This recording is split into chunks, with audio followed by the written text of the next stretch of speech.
এ যুবক, তুমি যে মুহূর্তে তাকাচ্ছ খারাপ নিয়ত নিয়ে, কুভাব নিয়ে যে মুহূর্তে তাকাইতেছো, আমার আল্লাহ ইচ্ছা করলে সেই মুহূর্তেই তো তোমার চোখটা বন্ধ করে দিতে পারে। তখন তোমার অবস্থাটা কি হবে? তুমি কানা হয়ে যাবা, অন্ধ হয়ে যাবা, দুনিয়াটা তোমার কাছে জাহান্নামের গর্ত হয়ে যাবে। কেন তোমার মনে কথাটা আসে না, আমার আল্লাহ তো ইচ্ছা করলে এখনই আমাকে অন্ধ বানাই দিত। তুমি যে হাতটা দিয়ে তার গায়ে স্পর্শ করলাম, আমার মালিক ইচ্ছা করলে তাৎক্ষণিক তোমার হাতটাকে প্যারালাইসিস দিতে পারে, অবশ করে দিতে পারে। আমার আল্লাহর কি ক্ষমতা নাই? কথা বলেন। তুমি যে মুখটা দিয়া গালিগালাজ করলা, যে মুখটা দিয়া আমাদেরকে বিভিন্ন ভাবে তুচ্ছ তাচ্ছিল্য করলা, আল্লাহ ইচ্ছা করলে তো তোমারে বোবা বানাই দিত।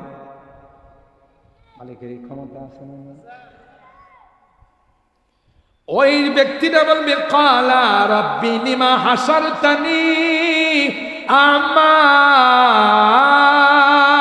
ওয়া ক্বাদ কুনতু বাসীরা। আমি তো চোখওয়ালা ছিলাম, আমারে অন্ধ বানাই। আল্লাহ বলবেন, কালা কাযালিকা আতাতকা আয়াতুনা ফানাসিতাহা ওয়া কাযালিকাল ইয়াউমা তুনসা। কোনো মৌসুম লাগে না, মালিক যখন ইচ্ছা তখনই দিতে পারেন, ঠিক কিনা বলেন? আমার আল্লাহর ক্ষমতা আছে না? কাদের কুদরত দারি হারচে খাগি আকুনি, কাদের কুদরত দারি হারচে খাগি আকুনি, জিন্দারা মুর্দা খুনি মুর্দারা জিন্দা খুনি। জিন্দারে মুর্দা করেন কে? মুর্দারে জিন্দা করেন কে? এই ক্ষমতা আমার আল্লাহর আছে না নাই? মুসা নবীরে আল্লাহ বললেন, খিজিরের কাছে যাও, ওখানে গিয়ে তুমি লেখাপড়া করো। মুসা আলাইহিস সালাম বললেন, মালিক কোথায় গিয়ে উনাকে পাবো? বলেন, মাজমাল বাহরাইন, দুই সমুদ্রের কেন্দ্রস্থলে, মিলনস্থলে গিয়ে দেখবা তিনি শুয়ে রয়েছেন। আল্লাহ, যাবো কেমন? সমুদ্রের ভিতরে কি যাওয়া যায়? ডুবুরিরা ছাড়া যাইতে পারে? ডুবুরিরও তো দুনিয়ার মেশিন লাগায়, অক্সিজেন লাগায় ওখানে যায়, সিনু তো টাইম থাকতে পারে উপরে আসছে। আল্লাহ মুসা পয়গম্বরকে বললেন, এটা কয় মাস বোনা করে ব্যাগে করে নিয়ে যাও, সমুদ্রের পাড়ে দিয়া হন, যেখানে কয় মাসটা জিন্দা হয়ে যায়, তার পথ অনুসরণ করে যাবা, ওখানেই তিনি শুয়ে আছেন। সুবহানাল্লাহ। কালকে কয়েন সমস্যা না, ব্রাহ্মণবাড়িয়ার মানুষের সুবহানাল্লাহ তা আসতে হয় না। বাংলাদেশের যেখানে যাই জিজ্ঞাসা করে, হোম ডিস্ট্রিক্ট কোথায়? বলি ব্রাহ্মণবাড়ি। চমকায় ওঠে, ব্রাহ্মণবাড়ি? জি। তখন মানুষগুলো তাদের অনুভূতি ব্যক্ত করে, যদি বাংলাদেশে কখনো ইসলামী আইন কায়েম হয়, কালিমার পতাকা যদি কখনো উত্তোলিত হয়, এটা ব্রাহ্মণবাড়িয়ার জমিন থেকে উত্তোলিত হয়। আর ব্রাহ্মণবাড়িয়ার মানুষ একবারে ফুতাই গেছে, মনে হয় যে সুবহানাল্লাহ কইলে পুঁজি বাট্টা লাগবে কথা। আর জোরে বলেন সুবহানাল্লাহ, বলেন আল্লাহু আকবার। গোটা বাংলাদেশ ব্রাহ্মণবাড়িয়ার জমিনকে বলে এটা হলো সবচেয়ে উর্বর জমি, কারণ ব্রাহ্মণবাড়িয়ার মানুষ ফতোয়া বিরোধী আন্দোলনে শাহাদত বরণ করতে যান। ব্রাহ্মণবাড়িয়ার মানুষ কাদিয়ানের বিরুদ্ধে আন্দোলন করতে গিয়ে তারা শাহাদত বরণ করতে জানে। কথা বলেন, আপনাদের আওয়াজ এরকম হবে? গোটা বাংলাদেশ ব্রাহ্মণবাড়িয়ার উলামায়ে কেরাম দখল করা আছে। আপনারা জানেন, যেখানে যাবেন, আমি তো আলহামদুলিল্লাহ বাংলাদেশের এমন কোনো ডিস্ট্রিক্ট নাই আমি না লাগে কদম, যেহেতু ঢাকা থাকে, রাজধানীতে বহুদিন যাবৎ, 20 বছর 25 বছর যাবৎ আছে, গোটা বাংলাদেশে যাইতে। গতকাল প্রোগ্রাম করে আসছি সেই বরিশালের কাছে মাদারীপুর, কালকিনি এবং রাজৈর থানাতে 2টা প্রোগ্রাম করে আসছি। এর আগের দিন প্রোগ্রাম করে আসছি আরও অনেক দূর। তো এভাবে প্রতিদিনই বাংলাদেশের বিভিন্ন ডিস্ট্রিক্টে যাওয়া, টেকনাফ থেকে তেঁতুল, রূপসা থেকে পাথর, সবখানে যাওয়া। তো কথাবার্তার এক পর্যায়ে যখন মানুষ জিজ্ঞাসা করে, হুজুর জানতে পারি আপনার বাড়িটা কোথায়? জন্মস্থান কোথায়? তখন আমি বলি যে গর্ব করে বলি আমার জন্ম হইল শহীদ বাড়িয়া। কোথায়? যেই জমিনের মাটিতে ফখরে বাঙ্গাল শুয়ে আছে। কথা বলে না? যেই জমিনের মাটিতে রাইসুল মুফাসসিরিন শুয়ে আছে, ঠিক কিনা বলেন? যেই জমিনের মাটিতে মুফতি আজম মুফতি নুরুল্লাহ শুয়ে আছে, ঠিক কিনা? যেই জমিনের মাটিতে আল্লামা রহমতুল্লাহ রাহিমাহুল্লাহ শুয়ে আছে, ঠিক কিনা বলেন? হাজারো উলামায়ে কেরাম এই জমিনে। এই জন্যই তো এই জমিনের মাটি বড় উর্বর। বাংলাদেশের যে কোনো জায়গা পোস্টারে দেখবেন যে প্রধান বক্তা, যদিও ঠিকানা নারায়ণগঞ্জ, ঢাকা, গাজীপুর, কিন্তু ওদের খুসা দিলে দেখা যাবে যে গোড়াটা ব্রাহ্মণবাড়ি। কথা বা মানুষ আমার তো একজন সিলেটের শেখ প্রশ্ন করে, বুঝলাম না, যত বক্তা সব ব্রাহ্মণবাড়িয়া, কারণটা? যত বক্তা টান দিলে দেখা যায় এমনি ঠিকানা দিই ঢাকা, ঠিকানা দিই অমুক জায়গায় নরসিংদী, ঠিকানা দিই অমুক জায়গায়, কিন্তু গোড়াতে হাত দিলে দেখা যায় এদের গোড়া ব্রাহ্মণবাড়িয়া লেগে গেছে। সুবহানাল্লাহ করবেন না? আল্লাহ, কষ্ট হইতেছে আপনাদের? আবার রাগ করতেছেন না তো? 11:30টায় দোয়া করলে থাকবেন না চলে যাবেন? 12:30টায় দোয়া করলে থাকবেন, আমার ফালাই দিয়ে চলে যাবেন? আল্লাহ কবুল করেন, আমিন বলেন। কি বলতেছিলাম মনে আছে? কোন এই যে মুফাসসির হুজুরের শ্রোতা না, বড় হুজুরের শ্রোতা, তাফসীর শুনে এই কয় মাস যেখানে জিন্দা হয়ে চলে যাবে এই পথ অনুসরণ করে। এটা কিন্তু কোরআনের কথা, মনে করেন না যে চুটি বইয়ের কোনো গল্প কিসসা কাহিনী না। সূরা কাহফের শেষে আল্লাহ ওয়াইল ক্বালা মূসা লিফাতাহু লা আবরাহু হাত্তা আবলুগা মাজমাআল বাহরাইনি আও আমদিয়া হুকুবা। আল্লাহ পাক মুসা পয়গম্বরকে বলেন, যেখানে কয় মাস জিন্দা হয়ে যাবে সেই পথ অনুসরণ করে সোজা চলে যাবে। ওখানে আমার বান্দা খিজির শুয়ে আছে, তাকে আপনি দরখাস্ত করবেন, হাল আত্তাবিউকা আলা আন তুআল্লিমানি মিম্মা উল্লিমতা রুশদা। হুজুর আপনার মাদ্রাসায় ভর্তি দিয়েছে, আল্লাহ বাড়িয়েছে। যেই কয় মাস জিন্দা হয়ে নদী পথে সমুদ্রের পথে চলে গেল, আল্লাহ কোরআনে বলেন ফাত্তাখাযা সাবিলাহু ফিল বাহরি সারাবা। মাছটা যে দিক দিয়ে গেছে আল্লাহ ওখানে কার্পেটিং শোরুম বানায়, বঙ্গবন্ধু টানে। এখন এটার কি নাম হবে জানি না, আগে তো সবই দুই নামে হইতো, রাগ করেন না।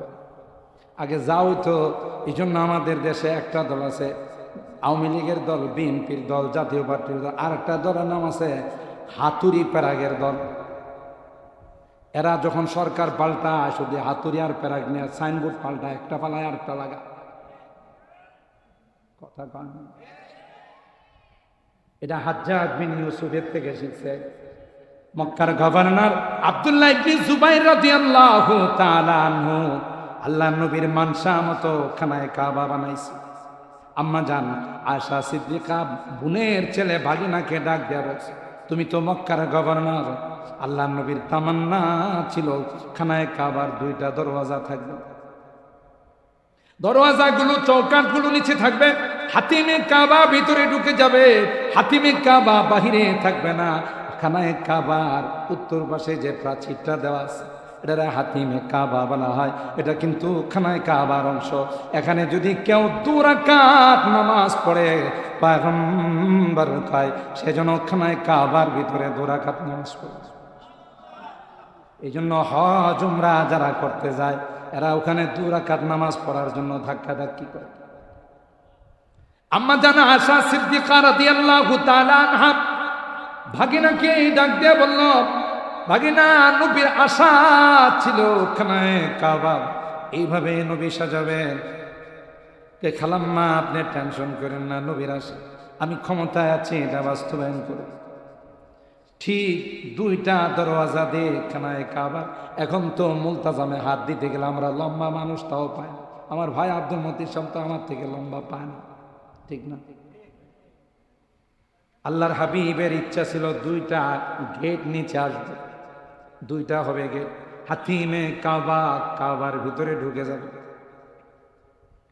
সেই মানসা মোতাবেক আব্দুল্লাহ ইবনে জুবাইর খানায় কাবা বানাইছে। পরবর্তীতে ক্ষমতায় আসছে হাজ্জাজ ইবনে ইউসুফ। হাজ্জাজ ইবনে ইউসুফ একটু জালেম প্রকৃতির ছিল, কথা কম। আর এটা তার দোষ না, ক্ষমতায় গেলে মানুষ হায়ানার মতো হয়ে যায়। রাগ করতেছেন? দেখবেন আমাদের যুবক ছেলেরা যখন বাইকে উঠে, মোটর সাইকেলে উঠে, মনে চাইলে আমি মোটর সাইকেল চালাইতে পারি। যেমন যারা সিগারেট খাওয়ার মধ্যে পারদর্শী, ওরা দেখবেন সিগারেটের ধোঁয়া মুখ দিয়েও বাইর করে, নাক দিয়েও বাইর করে। 2টা দিয়ে বাইর করে বুঝেন কি আমি সিগারেট খাওয়ার মধ্যে পিএইচডি করছি। আল্লাহ কোরআনে বলেন যাদের নাক মুখ দিয়া ধোঁয়া বের হয় এটা কিন্তু জাহান্নামীদের আলামত।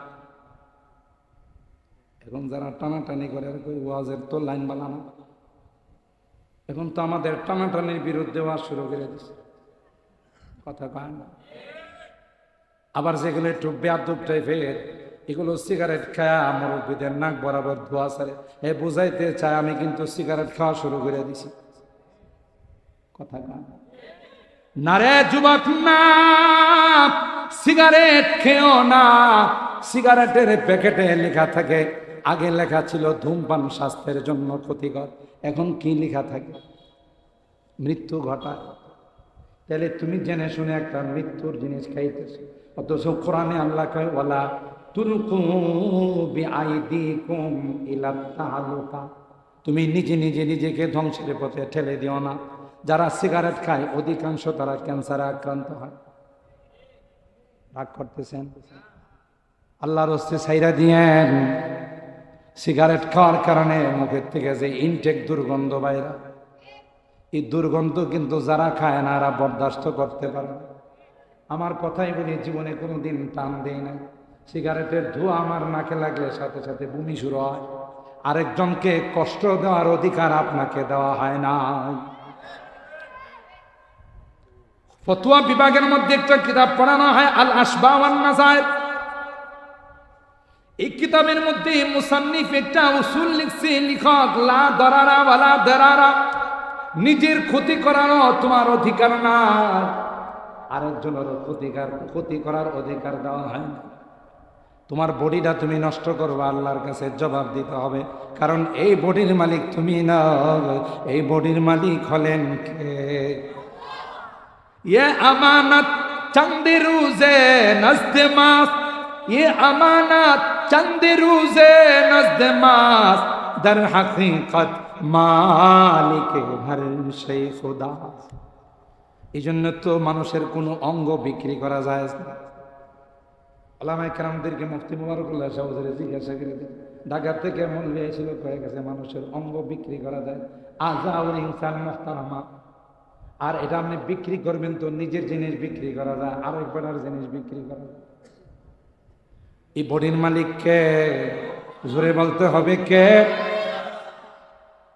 কবি বলতেছিলি আমানত চাঁদে রোজে নজদে মাস, দর হাকিকত মালিকে হর শৈ খুদা। আসলে মালিক কে? কিছুদিন ব্যবহারের অনুমতি দিয়েছেন, একটা সময় আসবে মুখটাকে আল্লাহ বন্ধ করে দিবেন, মুখের মধ্যে আল্লাহ মোহর লাগাই দিবেন। আল-ইয়াউমা নাখতিমু আলা আফওয়াহিহিম ওয়া তুকাল্লিমুনা আইদিহিম ওয়া তাশহাদু আরজুলুহুম বিমা কানু ইয়াকসিবুন। সূরা ইয়াসিনের মধ্যে আছে না? আল্লাহ বলেন মুখের মধ্যে মোহর লাগাই দিব, হাতে কথা কইবে, পায়ে কথা বলবে, চোখে কথা বলবে, কানে কথা বলবে।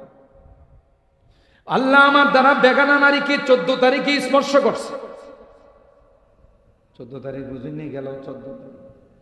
যুবকরা এই তারিখটাকে পালন করে বিশ্ব বেহায়াপনা দিবস। আমরা এরা কই বিশ্ব ভালোবাসা, ভ্যালেন্টাইন ডে।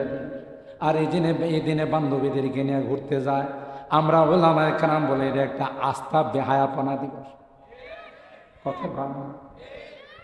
ওই দিবসে গার্লফ্রেন্ডকে নিয়ে বান্ধবীকে নিয়ে ঘুরতে যায়, তার গায়ে হাত দিয়ে আল্লাহ কয় সাবধান সাবধান, মান নাযারা ইলা মাহাসিনি ইমরাতিন আজনাবিয়া সুব্বাত ফি আইনাইহিল আনকু ইয়াউমাল কিয়ামা। কেউ যদি কোনো বেগানা নারীর সৌন্দর্যের দিকে ইচ্ছা করে তাকায়, কিয়ামতের কঠিন ময়দানে আল্লাহ তার 2 চোখের মধ্যে সীসা গলায় দিবে। নাউজুবিল্লাহ। কালকে কয় তখন ওই ব্যক্তি মালিককে বলবে ক্বালা রব্বি লিমা হাসারতানি আ'মা ওয়া ক্বাদ কুনতু বাসীরা। আল্লাহ আমার অন্ধ বানাইলা কেন? আমার তো দুনিয়াতে অন্ধ ছিলাম। আল্লাহ বলবে চোখ দিয়া যা দেখতে নিষেধ করছিলাম এগুলো দেখলে কেন? চোখ কি তোর বাপের? চোখটা তো আমার। কথা বলেন ঠিক কিনা? এ যুবক, তুমি যে মুহূর্তে তাকাচ্ছ খারাপ নিয়ত নিয়ে, কুভাব নিয়ে যে মুহূর্তে তাকাইতেছো, আমার আল্লাহ ইচ্ছা করলে সেই মুহূর্তেই তো তোমার চোখটা বন্ধ করে দিতে পারে। তখন তোমার অবস্থাটা কি হবে? তুমি কানা হয়ে যাবা, অন্ধ হয়ে যাবা, দুনিয়াটা তোমার কাছে জাহান্নামের গর্ত হয়ে যাবে। কেন তোমার মনে কথাটা আসে না? আমার আল্লাহ তো ইচ্ছা করলে এখনই আমাকে অন্ধ বানাই দিত। তুমি যে হাতটা দিয়ে তার গায়ে স্পর্শ করলাম, আমার মালিক ইচ্ছা করলে তাৎক্ষণিক তোমার হাতটাকে প্যারালাইসিস দিতে পারে, অবশ করে দিতে পারে। আমার আল্লাহর কি ক্ষমতা নাই? কথা বলেন। তুমি যে মুখটা দিয়া গালিগালাজ করলা, যে মুখটা দিয়া আলেম ওলামাদেরকে বিভিন্নভাবে তুচ্ছ-তাচ্ছিল্য করলা, আল্লাহ ইচ্ছা করলে তো তোমারে বোবা বানাই দিত। মালিকের ক্ষমতা আছে না? ওই ব্যক্তিটা বলবে ক্বালা রাব্বি লিমা হাসারতানি আ'মা ওয়া ক্বাদ কুনতু বাসীরা। আমি তো চোখওয়ালা ছিলাম, আমারে অন্ধ বানাই। আল্লাহ বলবেন ক্বালা কাযালিকা আতাতকা আয়াতুনা ফানাসিতাহা ওয়া কাযালিকাল ইয়াউমা তুনসা। আলহামদুলিল্লাহ, এবার আমার যুবকরা এই দিবসটা পালন করে না। কেন জানেন? 1 নম্বর দিনের বেলা পড়ে গেছে শুক্রবার, রাত্রের বেলায় পড়ে গেছে সবে বরাত, জুত করতে পারে না। কথা কয় না? বিজাতীয় কালচার এদেশে হারামজাদা যারা সন্তানদের আবিষ্কার করার জন্য বিজাতিরা এই দিবসগুলো আবিষ্কার করছে। ঠিক কিনা বলেন? না না, আমরা শেরের জাতি, বীরের জাতি। আমরা ছাগলের 3 নাম্বার বাচ্চা নয়। ছাগলের 2টা বাচ্চা 2 বানে দুধ খায়, পেট ভৈরা নাচানাচি করে। 3 নাম্বার বাচ্চা কি বান পাইছে? এই 2টা যখন নাচে এটাও নাচে। এটা জিজ্ঞাসা করলো তুই নাচোস কাকো? এরা 2জন নাচে কি লাগে? কথা কয় না। এটা কয় ছাগলের 3 নাম্বার বাচ্চা। না রে না, আমরা ছাগলের 3 নাম্বার বাচ্চা নয়, আমরা বীরের জাতি। ঠিক কিনা বলে? আমরা তাদের সঙ্গে নাচানাচি করবো না। আমরা তো গার্লফ্রেন্ড নিয়ে, আমাদের প্রেমিকা কিনে, বান্ধবী কিনে জান্নাতে নাচানাচি করবো। ঠিক কিনা বলেন? আল্লাহ বলেন গান শুনবে তো জান্নাতে শুনবি, আমোদ ফুর্তি করবি তো জান্নাতে করবি। ঠিক না? মদ খাইবি তো জান্নাতে খাইবি। এখন তো দুনিয়ার মেয়াদ উত্তীর্ণ বোতল খাস, বোতল খাওয়ার পর তার সব এলোমেলো আছে। হে বিলাসারের রোড দিয়া যা, সাইডের বিদ্যুতের পিলারে জড়ায় জড়া কর, এই বিদ্যুতের পিলারটা গেড়া মাঝখানে লইছে। আসলে কিনা মাঝখানে না সাইডে, কিন্তু তার এলোমেলো হয়ে গেছে। গাড়ির মাঝখানে কেড়ালে আমার গাড়ির রাস্তার সাইডে এক জায়গায় রাখ, একটা বোতল খাওয়া মানুষ, বোতল খাওয়া বুঝলেন তো, এটা খায়া আইসা গাড়িটারে ধাক্কাইতেছে, গাড়িটার মাঝখানে রাখছে কি। আমার ড্রাইভারকে এটা মাঝখানে না সাইডে, মাঝখানে তো দেখতেছি। বোঝা গেল তার এলোমেলো হয় যা, ভালো মন্দ তারতম্য করার ক্ষমতা থাকে না। আল্লাহ ডাক দেয়া কয়, এক বোতল দুই বোতল নয় যুবক, আমি আল্লাহ তোর জন্যে জান্নাতের মধ্যে মদর নহর বানাই দিব। সব লোক দেখ, কথা বলেন ঠিক কেন? আর হারাম এই টানেল পথ দিয়ে সমুদ্রের মাঝখানে হযরত মুসা পয়গম্বর সমুদ্রের কেন্দ্রবিন্দুর মধ্যে গিয়ে দেখে একজন মানুষ মুসাজ্জান বিসাউবিন, চাদর মোড়াইয়া চাদরের ভিতরে শুয়ে। মুসা পয়গম্বর গিয়া বললেন, আসসালামু আলাইকা ইয়া আবদাল্লাহ, ওগো আল্লাহর বান্দা, তোমার উপর সালাম। তিনি চাদর খুলেন নাই, মুখ খুলেন নাই, একটা বার তার দিকে তাকায় নাই, ভিতর থেকে জবাব দেয় আর কয়, ওয়া আলাইকাস সালাম ইয়া মুসা নবী আল্লাহ। আবারও আওয়াজ ছুট হয়ে গেছে, জোরে বলেন। আর হারাম মুসা পয়গম্বর ডাক দিয়ে বললেন, এ আল্লাহর বান্দা, জীবনে কোনোদিন তোমার সঙ্গে দেখা হয় না, আমি যে বনি ইসরাইলের পয়গম্বর মুসা, তুমি জানলা কেমন করে, বুঝলা কেমন করে? তিনি কয়, আমি যে এখানে শুয়ে রয়েছি তোমার কে জানাই? সুবহানাল্লাহ। সমুদ্রের মাঝখানে আমি শুয়ে আছি, তোমাকে কে জানাই? কয়, আল্লাহ জানাইস। যে আল্লাহ তোমাকে লোকেশন দিয়েছেন, সেই আল্লাহ আমাকে বলে দিয়েছেন বনি ইসরাইলের পয়গম্বর মুসা নবী আসবে, শর্ত সালায়াতের সাথে তারা ভর্তি করে নেবে। তাইলে মর্দাকে জিন্দা করার ক্ষমতা কার? জোরে বলেন। সুতরাং দুনিয়া থেকে চলে যাব, 40 কদম চলে আসার পর সাথে সাথে তার দেহের মধ্যে রূহ দিবেন কে? মৃত ব্যক্তির দেহের মধ্যে রূহ দিবেন দুইজন ইমিগ্রেশনের ফেরেশতা। আয়েশা বলবে, মার রাব্বুকুমা দীনুক ওয়া মান হাদার রাজুলুল্লাযী বুইসা ফীকুম। 3টা প্রশ্নের উত্তর দেন। যেহেতু আপনি বর্ডার ক্রস করে আসছেন, দুনিয়ার বর্ডার থেকে আপনি বরজখের বর্ডারে আসছেন, যারা আপনাদের মতো দিনদার পরহেজগার, যারা শবে বরাত পালন করে, রোজা রাখে, যারা 5 ওয়াক্ত নামাজ জামাতের সাথে আদায় করে, প্রশ্ন করতে দেরি হবে, জবাব দিতে দেরি হবে।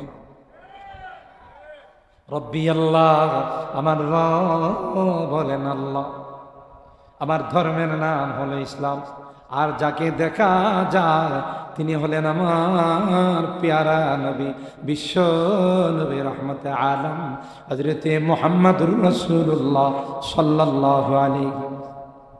সাথে সাথে আল্লাহ ডাক দিয়া বলবে, আন সাদাকা আবদি ওয়া নাদা মুনাদিন আন সাদাকা আবদি, আমার বান্দা সঠিক জবাব দিয়েছে। ফালবিসুহু মিনাল জান্নাহ ওয়া আফরিসুহু মিনাল জান্নাহ আফতাহু লাহু বাবান মিন আবওয়াবিল জান্নাহ। দুনিয়ার মানুষ তারে সাদা কাপড় 3টা টুকরাতে মোড়ায়া শোয়াই দেয় না, প্যান্ট শার্ট দিছে, জামা কাপড় দিছে। আল্লাহ ডাক দিয়া কয়, দেরি করিস না, জান্নাতি লিবাস তার গায়ে পড়াই। আরো আসতে সুবহানাল্লাহ কয়। তার নিচে কোনো লেপ তুষক দেওয়া হয় নাই, কোনো গালিচা দেওয়া হয় নাই, কোনো কম্বল দেওয়া হয় নাই। দেরি করিস না, তার কবরের মধ্যে জান্নাতি গালিচা বিছাই। আর যারা নামাজ পড়ে না, রোজা রাখে নাই, রমজান মাস আসলে দেখবেন কিছু বেরেস আছে, বেরেসগুলো দেখতে পুরা সারের মতো দেখা যায়, কিন্তু রোজা রাখে না। যদিও পিরা সার নাই, অন্য লাগার কথা বল। আর কিছু অসাধু ব্যবসায়ী আছে, দেখবেন রমজান মাসে হোটেল খোলা রাখে, হোটেলের দরজার মধ্যে লাল কাপড় কালা কাপড় ঝোলাই রাখে। যদিও ব্রাহ্মণবাড়িয়াতে নাই, অন্য জায়গায় আছে। এ অসাধু ব্যবসায়ী, মনে রাখিস রমজানের হুরমত নষ্ট করলে, রমজানকে বেইজ্জত করলে এমন রোগ আল্লাহ দিবে, গোটা জীবনের ব্যবসা দিয়েও চিকিৎসা করে পার পাবি না।